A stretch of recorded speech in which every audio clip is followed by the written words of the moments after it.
19 years with the company, and it ends with your CEO calling you outdated in front of the entire board. But here's the thing about being outdated. Sometimes the old machinery is what keeps the whole operation running. I'm Walt Hoffman, and until about 6 months ago, I was the Chief Financial Officer at Apex Technologies here in Dallas. Built that company's financial foundation from the ground up. Guided them through 2 recessions, 3 major acquisitions, and more market crashes than I care to count. But none of that mattered when Cameron Hughes decided I was standing in the way of his $3.7 billion empire. That morning started like any other Tuesday. Linda was making coffee when I came downstairs, already dressed for what I thought would be a routine quarterly board review. She looked up from her mug and smiled. "You know what today marks?" she asked. I grabbed my travel mug and kissed her forehead. "Tuesday? 19 years, Walt. 19 years since you walked into that building as their new CFO. I paused at the door. 19 years. Sometimes it felt like yesterday, sometimes like a lifetime. Linda had been through it all with me, the late nights during the 2008 crisis, the stress when I missed James's high school graduation because of the Techland acquisition, the cancer scare 2 years ago when I almost quit to take care of her. 19 good years, I said. If I'd known what was coming, I might have stayed home. The meeting room on the 28th floor looked the same as always. Glass walls, polished oak table, leather chairs that cost more than most people make in a month. The kind of corporate theater where big decisions get dressed up as team discussions. I walked in with my usual stack of financial reports, risk assessments, and compliance checklists. 19 years of doing this job had taught me to always come prepared. Cameron was already there, holding court with a few board members. His tie was loosened, sleeves rolled up, his man-of-the-people look that he'd perfected since taking over from his father 5 years ago.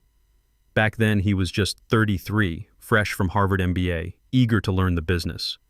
I'd spent months teaching him how our systems worked, explaining why we built our financial controls the way we did. The agenda was supposed to be routine. Q3 numbers, budget projections for next year, maybe some discussion about the Summit Corp acquisition that had been floating around for months. Standard corporate business. What I got was an ambush. Before we dive into the quarterly reports, Cameron announced once everyone was seated, "I think we need to address the elephant in the room." His eyes found mine across that polished table. Walt's become a bottleneck. His outdated approach to risk management is killing our growth potential. You know that feeling when the air gets sucked out of a room? That's what happened. 8 board members suddenly found their coffee cups very interesting. Patricia Mills shifted uncomfortably in her chair. Charles Webb, from our biggest institutional investor, kept his eyes down. "The Summit deal should have closed 6 months ago," Cameron continued, warming up to his theme. "But Walt here keeps finding new reasons to delay. More studies, more reports, more analysis paralysis." He leaned forward, his voice getting sharper. "Walt's lost his edge, playing it too safe, blocking progress. Maybe it's time for fresh blood to handle the big deals." I sat there, pen in hand, watching my career get dissected in real time. 19 years of keeping this company profitable, and I'm getting lectured about being too cautious. The same caution that saved us millions during the dot-com crash. The same analysis that kept us out of the subprime mortgage disaster that killed half our competitors. "Cameron," I said, keeping my voice level, "the Summit acquisition has legitimate due diligence issues that—" "That's exactly what I'm talking about," he cut me off. "Everything's an issue with you. Every opportunity becomes a problem to solve." He gestured to the board members like they were jury members. "We need leaders who see solutions, not obstacles." The room was dead quiet. Patricia Mills was staring at her notepad like it contained the secrets of the universe. Charles Webb was checking his phone. Nobody was making eye contact with me. Then Cameron delivered the knockout punch. "I've made my decision. Walt Hoffman is no longer Chief Financial Officer of Apex Technologies, effective immediately." The words hit me like a physical blow. 19 years. And it ends with a sentence that took 5 seconds to deliver. I looked around that table one more time. These people had trusted me with their company's financial future for nearly 2 decades. I'd made them rich, kept them out of trouble, built the systems that turned Cameron's father's startup dreams into a Fortune 200 reality, and not one of them said a word in my defense. So I did what you do in situations like this. I gathered my papers, stood up, and walked toward the door. Professional to the end. "Walt," Cameron called after me, his voice softer now, probably realizing how brutal he'd just been. "This isn't personal, it's just business." I paused at the door and looked back at him. "Cameron, everything about business is personal. You just never learned that." Walking out felt like leaving my own funeral. The hallway stretched endlessly. I could feel eyes watching through office windows, people already starting to whisper. But here's what nobody in that room knew, including Cameron. As I walked past their shocked faces, past the corporate artwork and motivational posters about teamwork and excellence, I was carrying knowledge that would bring his entire empire crashing down. And the beautiful part? He'd handed me the weapon himself 2 years earlier. Let me back up and tell you how this really started. Because the best revenge stories always begin with the target digging his own grave. 2 years ago, Cameron came to me with the Summit Corp deal. He was practically vibrating with excitement, talking about market domination, crushing the competition, making Apex the undisputed leader in our sector. Classic Cameron, big vision, bigger ego, zero patience for details. The numbers looked solid on paper, I'll give him that. Summit was a tech company with good revenue streams and decent growth projections. But I've been in finance long enough to know that paper doesn't tell the whole story. During my initial review, I found some concerning liability issues. Nothing deal-breaking, but enough to raise red flags. Environmental compliance problems at their manufacturing facilities. Some questionable accounting practices in their international divisions. A few lawsuits that hadn't been properly disclosed. Standard due diligence stuff, really. The kind of issues that experienced CFOs catch before they become expensive problems. "We don't have time for deep investigations," Cameron snapped when I brought up my concerns. "Our competitors are circling. If we don't move fast, someone else will snap them up." This was classic Cameron Hughes. Rush first, worry about consequences later. I'd watched him operate this way for years, ever since he took over from his father who founded the company. And it usually worked out because I was there in the background, catching the falling pieces, cleaning up the messes, making his aggressive strategies actually work. But this time felt different. The stakes were bigger, the risks more complex, and Cameron was more impatient than I'd ever seen him. So I did what any good CFO would do. I built myself an insurance policy. Here's the thing about Apex Technologies. It wasn't your typical public corporation. When Cameron's father started the company, he set up the bylaws with some unusual provisions. As a privately held company that later went public, we kept certain founder protections in place. One of those was a special fiduciary officer designation that couldn't be easily revoked without cause and board supermajority. I'd held that designation for 15 years. It was buried so deep in corporate paperwork that most people forgot it existed. The clause I added was simple, tucked into Section 14, subsection C, page 47 of a 200-page document. Easy to miss if you're the type of executive who signs things without reading them, which, let's be honest, Cameron absolutely was. The clause read, "Final authorization for any acquisition exceeding $1 billion requires countersignature from the designated fiduciary officer, ensuring regulatory compliance and shareholder protection." Sounds boring, right? Corporate legal speak that most people would skim right over. But those 23 words were about to become the most important sentence Cameron Hughes ever ignored. The night I drafted that clause, we were in the conference room until almost midnight. Empty coffee cups everywhere, legal documents scattered across the table like confetti. Most of the executives had already gone home, but Cameron was still there pacing behind my chair, his patience wearing thinner by the hour.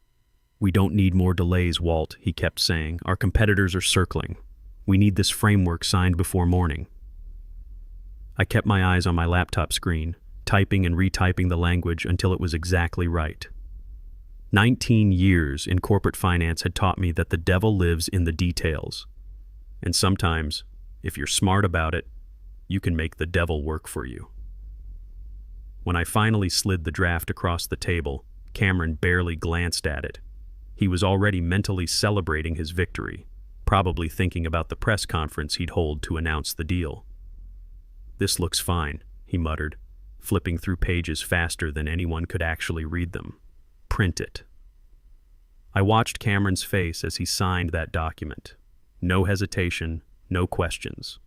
He thought I was just another rubber stamp in his corporate machine. But I knew something he didn't. Someday, maybe someday soon, this clause would matter. Fast forward 2 years. The Summit deal was back on the table, bigger and more aggressive than ever. Market conditions were perfect. Cameron's ego was at an all-time high, and he'd spent the last 6 months telling investors this merger would make Apex the dominant player in our sector. The stock price had already jumped 12% just on rumors of the acquisition. Financial journalists were calling it the deal of the decade. Everything was going exactly according to his master plan. There was just one tiny problem. The guy whose signature he needed to close the deal was the same guy he'd just fired for being outdated. Walking back to my office after that boardroom execution felt like walking through a different company. The atmosphere had shifted completely. Conversations stopped when I appeared. People suddenly found their computer screens fascinating. I wasn't their respected CFO anymore. I was marked. My assistant wasn't at her desk, probably called into HR for transition planning or whatever they call it, when they're erasing you from the organizational chart. The door to my office was still open, but it felt like entering a crime scene. Lisa Martinez from HR was waiting by my desk. She had that carefully neutral expression HR people perfect over years of delivering bad news to people who used to matter. "You'll need to clear your things today," she said, gesturing to a cardboard box sitting on my chair. "I'll supervise the packing process." Supervise. Like I might steal the staplers or download secret files. 19 years of building this company's financial systems, and now I needed supervision to pack my family photos. I nodded and started gathering my professional life into that box. My MBA diploma from UT, a photo from the company's IPO celebration 12 years ago, my CPA certification, a coffee mug from a risk management conference that nobody remembers. As I cleaned out my desk drawers, my fingers hit something thick wedged against the back panel. I pulled it out, a glossy binder with merger, agreement draft, Apex Summit. Acquisition printed across the cover. My heart started beating faster. I flipped through the familiar sections until I found page 47, section 14, subsection C. And there it was. The line that would change everything. Countersignature required from designated fiduciary officer Walt Hoffman. The space next to my name was completely blank. Lisa was busy checking her phone, probably coordinating with security about when to escort me out. She wasn't paying attention to what I was packing. I slipped the binder back under some old quarterly reports and closed the drawer. For the first time since Cameron's public execution, I smiled. You know what they say about the best laid plans? Sometimes they work exactly the way you designed them to, even when you're not trying to use them. Sometimes the safety net you built years ago becomes the rope your enemy hangs himself with. The drive home gave me time to think. 19 years with one company is a long time in today's economy. Most of my peers had job-hopped their way up the corporate ladder, chasing bigger titles and better stock options. But I'd stayed loyal to Apex, believed in building something lasting, trusted that dedication would be rewarded. My dad used to tell me, "Son, a man's word is his bond. You keep your promises, even when nobody's watching." I'd kept my promise to Apex for 19 years, protected their money, built their systems, cleaned up their messes. And my reward? Getting called outdated by a CEO whose biggest qualification was inheriting his father's company. Linda was in the kitchen when I walked in at 3:30 p.m. She looked up from her laptop. She'd been working from home since her treatment ended, and I could see the question in her eyes. "How'd the anniversary celebration go?" she asked. I set my cardboard box on the counter and sat down heavily. They fired me. The words hung in the air. Linda closed her laptop slowly. What happened? I told her everything. The ambush, Cameron's speech about fresh blood, the security escort. She listened without interrupting, her hand finding mine across the table. 19 years, she said finally. 19 years. What are we going to do about James's tuition? The mortgage? I looked at her, my wife who'd fought cancer and won, who'd supported every late night and missed dinner for this company, and felt something harden in my chest. Not anger exactly, resolution. "We'll be fine," I said. "Trust me." That night, I sat in my kitchen and opened the binder. Every page was exactly as I remembered it. Every clause was still legally binding. And that blank line next to my name, still blank. The next morning, my phone started ringing at 7:30 a.m. I was still in my bathrobe, making coffee and trying to adjust to the strange reality of having nowhere to be. 19 years of corporate routine, and suddenly I'm unemployed on a Wednesday. The first call was from Patterson Wright and Associates, the law firm handling the Apex Summit merger, The Voice. On the other end was polite but urgent. Mr. Hoffman, this is Jennifer Walsh from Patterson Wright. We need to schedule a meeting to complete the final authorization paperwork. The regulatory deadline is Friday. I let it go to voicemail. By 9:00 a.m., 3 more calls. By lunch, 7. Each one a little more desperate than the last. Walt, this is Tom Patterson himself. We understand there have been some organizational changes, but the legal framework still requires your signature. Please call me back immediately. The beautiful thing about being fired is that suddenly you have all the time in the world to think clearly. No meetings, no deadlines, no Cameron Hughes breathing down your neck about quarterly projections. Just you, your coffee, and the slow realization that maybe losing your job isn't the worst thing that could happen. Around 2:00 p.m., my phone buzzed with a number I didn't recognize. International area code. Mr. Hoffman, this is Charles Webb from Northridge Capital. I sat up straighter. Northridge managed over $350 billion in pension funds and institutional investments. When they called, smart people answered.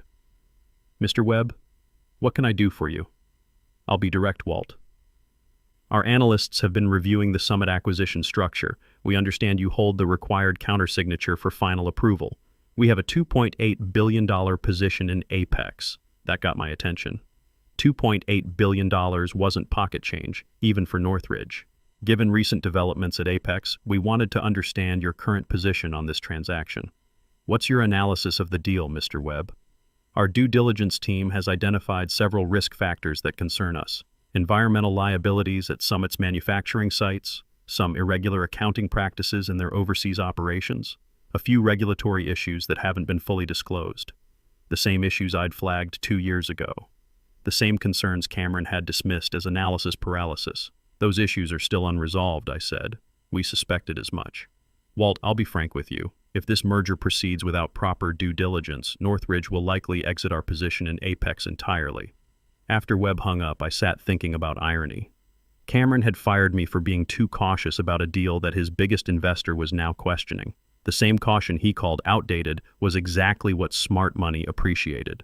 Thursday brought more calls, more emails, more desperate attempts to locate the missing CFO signature, but it also brought something else, news coverage.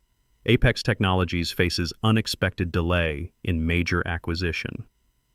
The financial press had picked up the story, not the full story. They didn't know about the firing yet, but enough to start asking questions. The stock price wobbled down 3%. Nothing dramatic, just the kind of uncertainty that makes institutional investors nervous. That evening, James called from business school. Dad, I'm seeing some weird news about Apex. Everything okay? I looked out my kitchen window at the Dallas skyline. Somewhere in one of those glass towers, Cameron was probably pacing his office, demanding updates from lawyers who had no updates to give. Everything's fine, son.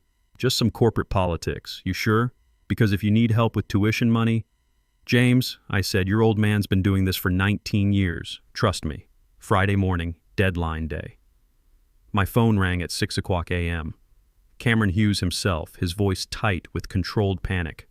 Walt, we need to talk. This delay is creating unnecessary uncertainty in the market. I let him talk for 2 minutes about professional obligations and fiduciary duty to shareholders before I finally responded. Cameron, I think you fired me for being too cautious about this exact deal. Look, maybe I was hasty Tuesday. The board was pressuring me to move faster, and I took that frustration out on you. That wasn't fair. Hasty. 19 years of building his company's financial foundation, and my termination was hasty. What exactly are you asking me to do, Cameron? Sign the authorization, complete the merger, then we can discuss your future with the company. My future? I thought I was outdated. I'll consider it, I said, and hung up. But I'd already made my decision.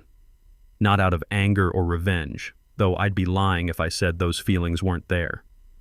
I made it because 19 years of experience had taught me something simple. When someone shows you who they really are, believe them. Cameron had shown me that loyalty meant nothing to him. That experience was a liability, not an asset.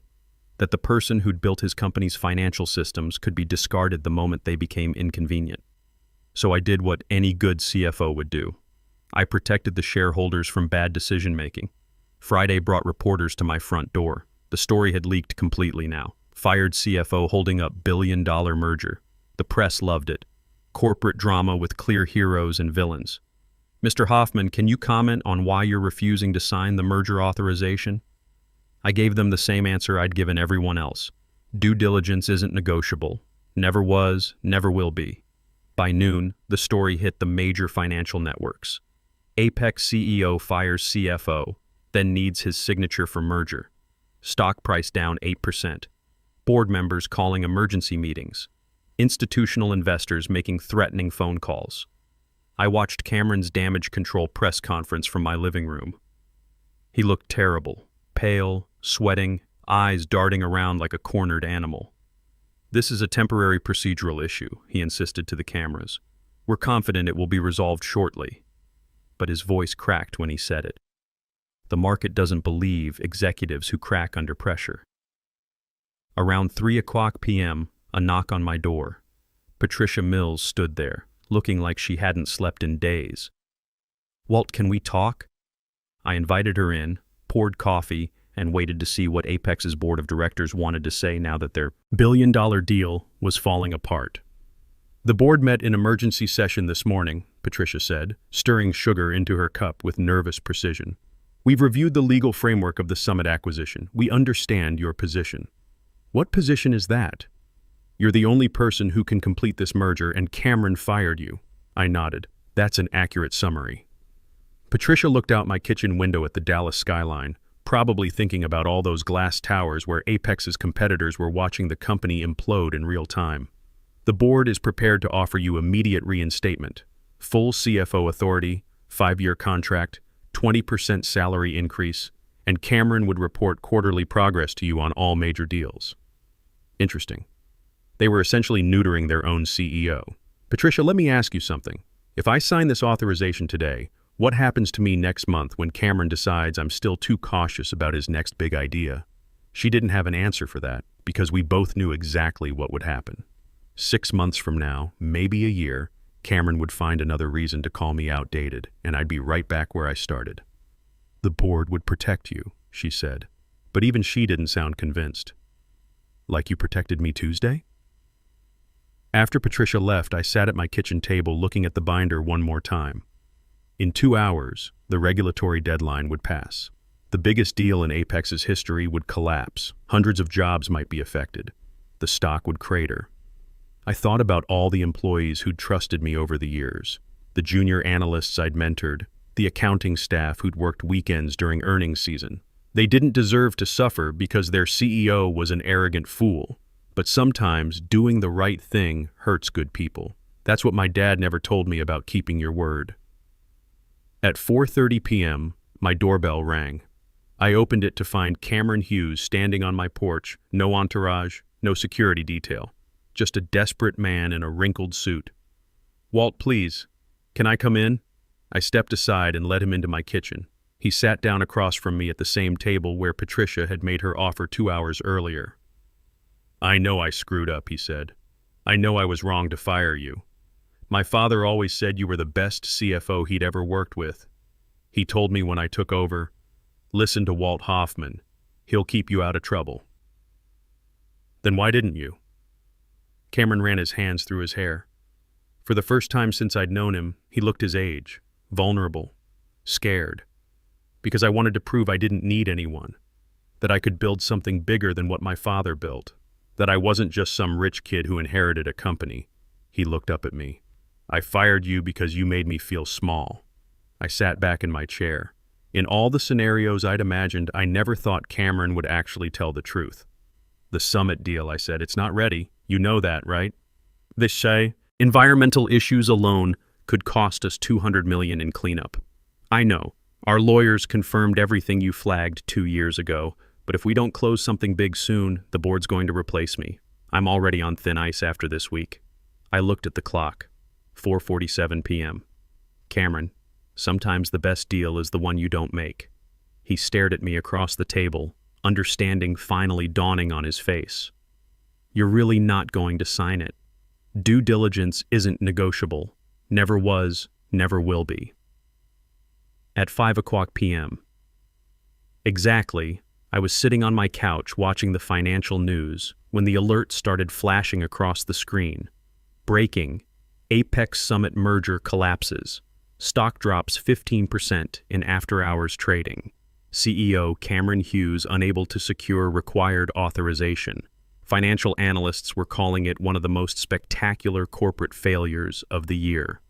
My phone rang immediately. Mr. Hoffman, I assume you've seen the news. It was Elena Porter from Sterling Associates, a corporate restructuring firm I'd heard of but never dealt with. Our consortium specializes in acquiring undervalued assets from companies experiencing leadership difficulties. We'd like to discuss a position with you. What kind of position? Chief Financial Officer. We're planning to acquire Apex's core technology assets when they restructure. We need someone who understands the real value of what they built, someone who can spot the risks that others miss. 2 weeks later, I was sitting in a new office. Same title, better company. Sterling had bought Apex's best divisions for 40 cents on the dollar. We kept 800 jobs and eliminated the environmental liability by leaving Summit's problems with Summit. Cameron resigned quietly. Last I heard, he was working at a consulting firm in Austin, trying to rebuild a reputation that might never fully recover. The weird part? A month after everything settled, he sent me a handwritten note. Thank you for saving me from myself. Dad would have been proud of you.